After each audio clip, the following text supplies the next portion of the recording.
G'day mates, welcome back to my YouTube channel. Today's video is a massive one. I want to kick off talking about how we have our first DreamHack LAN event, a Fortnite LAN event happening literally this month. What this means for Fortnite, and does this mean World Cup is almost definitely coming back now? Also, we finally have the Naruto Fortnite collaboration announced and is official. No leakers, Fortnite themselves says we are having Naruto in Fortnite, but is it just going to be a skin, or is it actually going to be a POI and a new item or something crazy like that? I also want to cover the whole situation that happened today with Nani's team and their coach Captor. Was he cheating? Was he stream sniping? And is coaching in general cheating? Are you allowed to go into replay mode, gain information for that, and give it to your team? I want to break down the rules and talk about that whole crazy situation. So, it's a stacker of a video. Let's just jump into it. We did it. We finally have confirmation that Naruto is coming to Fortnite. We have had leaks talking about this for, I want to say, more than seasons now, potentially years. If you guys know me, I am a giant Naruto fan. I'm actually for once not wearing one of my Naruto shirts or hoodies. I'm super hyped for this, but the big question is it going to be an actual update or is it just going to be a skin? And honestly, the sad part is we don't know. All we got was a tweet that said Naruto X Fortnite, believe it, 11th, 16th, 21. So 16th of the 11th, which, you know, is only 5 days away now. So pretty close, super exciting. It could actually be some gameplay changes though. Obviously, a lot of us have been talking about whether we get like, you know, a hidden leaf village POI, whether we get like, a mythic kunai. We have had a mythic kunai leaked in the past. There's a very, very good chance it is going to have some level of gameplay changes. Do I think it's going to have an entire POI, like a Gotham level Batman collab? No, it's too far into the season. It's also happening mid Grand Royale. That doesn't mean it's not going to happen. Epic has put massive map changes out in the past mid tournament, so I'm not saying it's not going to happen, but it is taking place on an update night. So if it was just a skin, they probably wouldn't care too much, and this is the last major content update of the season, so it could be a big one. Who knows? Maybe we do get hidden leaf village POI, mythic kunai, Naruto. I'm super excited either way. This is one of the most exciting collabs for me, just being a huge Naruto fan myself. But those of you guys who aren't anime fans, I know a lot of you aren't, it could still be a bit of fun. I've always said that I'm not the biggest Batman fan. I'm a huge superhero fan, but DC and Batman don't really do it for me. But the Batman update with Gotham, a whole bunch of new items, a bunch of fun, it was sick. So even if you're not an anime fan, I would still get very excited for this collaboration. We also have yet again another LAN being announced. I talked about this recently with the Twitch streamer ball, this being insane. Epic has clearly changed their rules about running LAN events with Fortnite. They said they weren't going to run them until Q2 of 2022, which is around March, April-ish. But not only are they running the streamer bowl in February of next year, they are now running a DreamHack LAN event this month.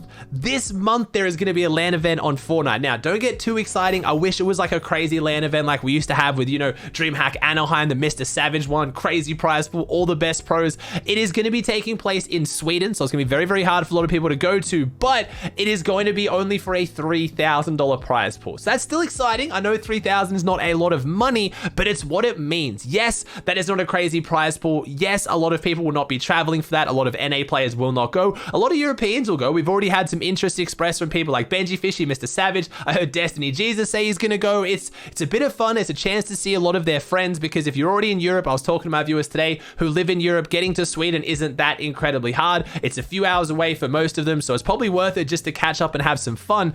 But when I'm talking about potentially World Cup being announced in this hype hour that's coming up, because LANs are coming back in a big way, it makes it even more likely, because Fortnite could announce a LAN to take place whenever now. They have clearly let LANs come back. It's not like, you know, they said, oh, in February, COVID will chill out a little bit more and we're happy to run a LAN event. No, they're letting companies run them now in less than 2 weeks. So that is incredibly exciting. I wish the prize pool was a bit bigger. I was saying on stream that, especially from a company like DreamHack, I almost feel like hosting this tournament will do more harm than good. And let me explain that. DreamHack is known for running these crazy, massive tournaments for Fortnite. Outside of the official Fortnite tournaments, they are the main tournament organizer. I feel like it would have been better off just to maybe wait and run a bigger LAN event rather than running one for less than $3,000 total. Prize pool is $2,800 USD if you convert the prize pool from what I believe is like Swedish currency to American currency. So, you know, it's up to you guys. You tell me what you think. Maybe you're super excited for it. Maybe it's a tester. Maybe it's like the baby land. They're going to make sure that everything works. They're going to test out their COVID restrictions and make sure that everything still goes to plan, and then put on a really big LAN event. Also, remember, DreamHack Anaheim has been announced for February. So there is going to be a DreamHack Anaheim. I said originally, I don't think there's going to be a Fortnite LAN event there because we're still under the idea that Epic wasn't going to run LAN events until Q2 of 2022. If they've opened LAN events back up now, and not only that, DreamHack themselves is running a Fortnite LAN event, I am almost positive we are going to get a Fortnite event at DreamHack Anaheim. And again, I'm going to be in LA from January, so you know I'm going to be there. I'm incredibly excited either way, but LAN events are finally back. There is one taking place this month. Now, let's jump into this situation involving Okas, Nani, and Dusky and their coach Captor. If you saw what was going on social media, you might kind of have an idea of what's going on, but it was all pretty confusing. Basically, Nani's team won the Cash Cup most recently. They popped off. They've been doing really, really well out of nowhere. I even specifically shouted out how good their performances have been and mentioned how they started working with this coach Captor. Just for full transparency, Captor is a regular in my stream. He's a friend of mine. I like him as a person, so I'm a little bit biased coming into this. I'll put that here, but I am going to give my honest opinion and break it down as well. So basically what happened is, because people were suspicious of how well Nani's team was performing, on stream he went and watched the VOD of him performing in the Cash Cup to make sure they weren't cheating. They weren't doing anything weird, because people were noticing they find a llama every single game. They were just keying teams that seemed to have been really, really bad teams. They always knew who was the good team and the bad team. Everyone was suspicious, but that always happens. Anytime someone performs out of nowhere, the whole Fortnite pro scene gets suspicious and tries to accuse them of cheating. That's nothing crazy. I didn't think anything of it. But Nani did end up showing a clip, which then made him instantly end stream and delete the VOD, which means there's no stored footage of the gameplay. But other people were in the stream who had screen share on. They recorded it. We had Bully end up tweeting the clip, and I'll show you what it is so you know what's going on. Weeping has 3 teams. That could be a little piece, smart piece. Bro, I'm not gonna lie, I've got Yelty's stream up. What is he at? What is he on? Just, Oh. Oh, little business just trans. So what happens there is, like I said, Nani is watching the VODs back. You hear in the background Captor, who is the coach, say that he pulls Yelty's stream up. At this time in the Cash Cup, Yelty's team was the closest placing team to Nani, and they were in a game as well. So obviously that is stream sniping. That is against the rules. What Captor has done is considered cheating and has broken the rules. But I'm going to go through Captor's statement in a second. I just wanted to cover why I want to talk about this as well, because I usually try to avoid topics like this. I usually don't try to cover when people are, cheating or when the community is after them, unless there's 100% evidence. But Captor has admitted what he has done wrong here. But the main reason why I want to talk about it is the other accusations of what is cheating, which actually turns out to not be cheating, which is if a coach is using replay mode to go into the games that you're in on a 5-minute delay, because replay mode is delayed by 5 minutes, and giving them information based off that. A lot of people were calling out Captor for cheating with that and said that that should not be allowed. If you actually look at Epic's terms of service, apparently that is allowed, and I want to talk about that, but let's first cover Captor's statement and what he said about the actual whole situation. It's quite long. I'll read through a part of it. A lot of people didn't have the best response to it, but I genuinely thought it was a pretty good statement overall. Basically, he goes on to say that yes, he did pull up Yelty's stream. He's not trying to deny that. What he did was wrong. He knows it was cheating, but it was very out of character. He hasn't done this in the past. He almost always streams his live coaching sessions, and he puts up YouTube videos where you can clearly hear him in the background, so showing some evidence that this is a once-off occasion.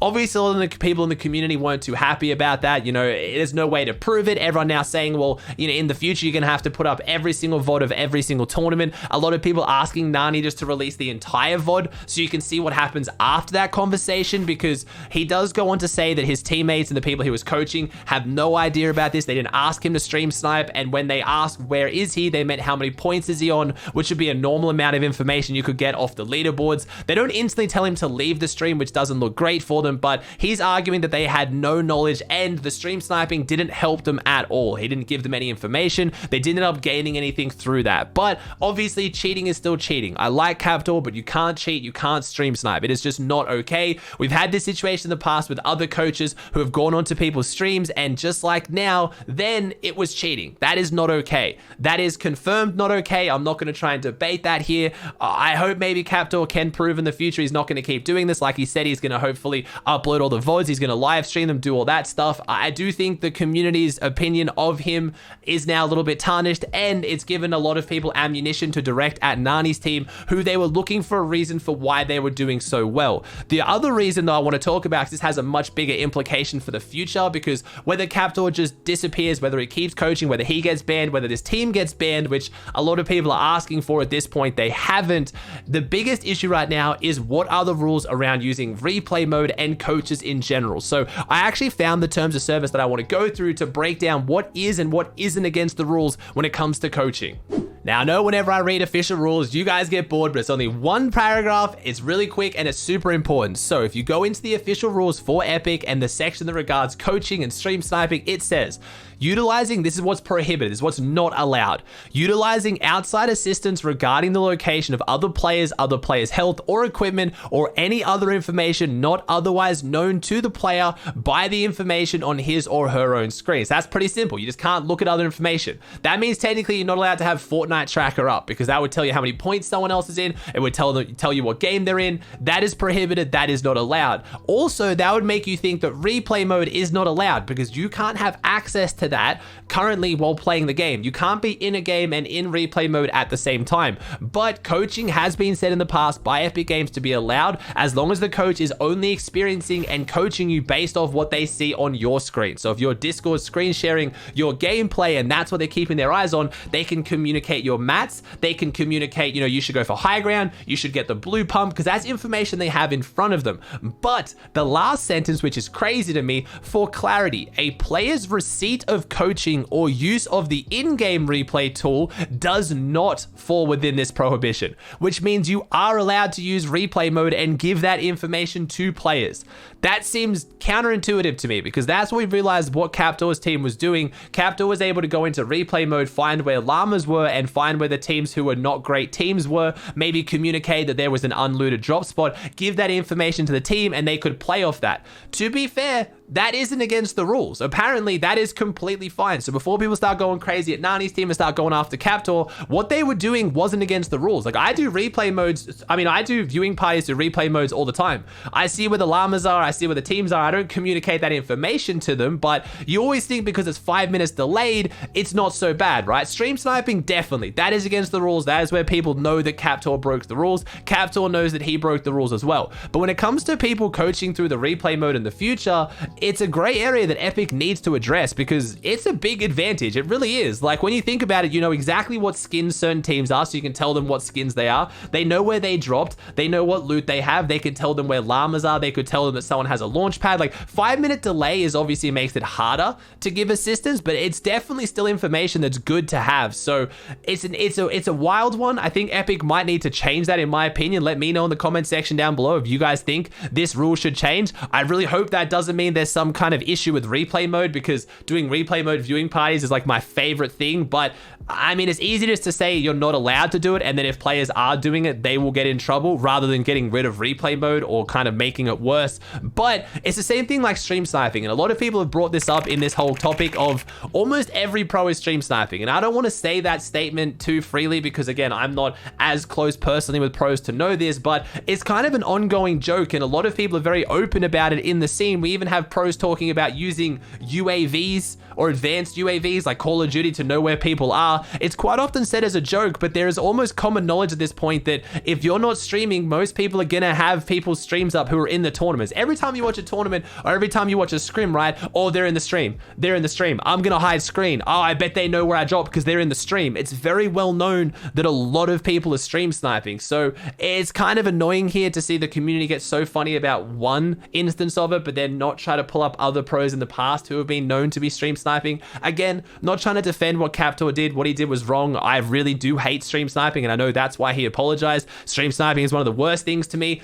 I get stream sniped in pubs and arena all day, so it hits me pretty hard. And in tournaments, it sucks. The only real way to stop stream sniping is to do something like what Apex Legends does, where everyone streaming the tournament is forced to have a 5 minute delay. And if you don't have a 5 minute delay and you're playing in the tournament, you can be disqualified, or you can have your prize money taken away from you. It also means more people end up streaming, because if everyone's on a 5 minute delay, you're not disadvantaged by streaming with a delay. People will still watch you, and then everyone watching the tournament gets to watch all the players at the same time. It's actually a really good system. It's maybe something Epic should consider implementing with how many issues there are. Obviously, I myself hate streaming with a delay on, so I fully get why streamers don't like that. But playing and streaming in tournaments, you're not often talking to chat or interacting anyway. It's mostly just playing the tournament and they can watch you. But it is weird to, like, you know, pop off and have that huge moment and then you look at chat and it's 5 minutes delayed. They have no idea what happened. So it's a weird situation, but in case that's all confusing, the way it stands now, stream sniping and gaining information from other people's streams that you can't see on screen is 100% against the rules. Using replay mode to go and gain information is, for some reason, not against the rules.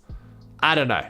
On a lighter note, and this one was an interesting one, we somehow had today Epic give every single player who qualified for the Grand Royale the Champions Pickaxe.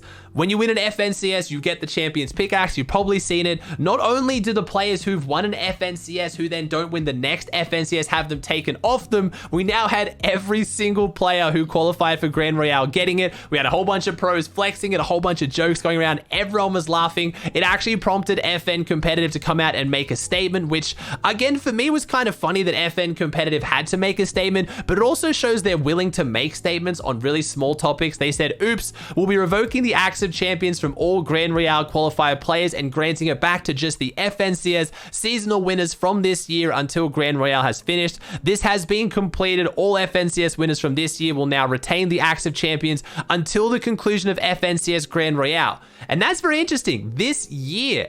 So they've now given the axe to all the people who've won an FNCS this year, not just the ones who've won it most recently. This is a topic that a lot of people have talked about for a while now. It seems very strange. You win an FNCS, then you don't win the next one and the axe is taken away. Like, you have no cosmetic to show for literally winning an FNCS Grand Final. I have talked a whole bunch about how they should customize these pickaxes, like put their name on it, or maybe put their logo on it, or maybe make it change color, make it change something so it's different every season and you get to keep it every season. It looks like all the pros now have it, which I think is really cool. I think if you won an FNCS Grand Final, you should have and keep the pickaxe. But back on that tweet thing, it shows that Fortnite Competitive is willing to use their Twitter to alert people in certain situations like this. It cleared up the confusion really quickly. Everyone knew what happened, and that was it.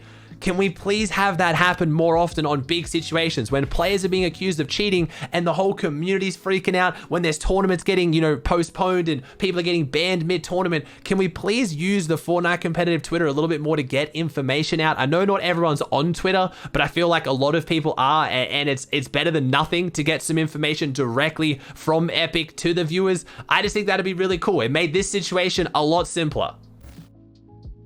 Thanks for watching, guys. Hope you enjoyed. Please like and subscribe, and I'll see you in the next one.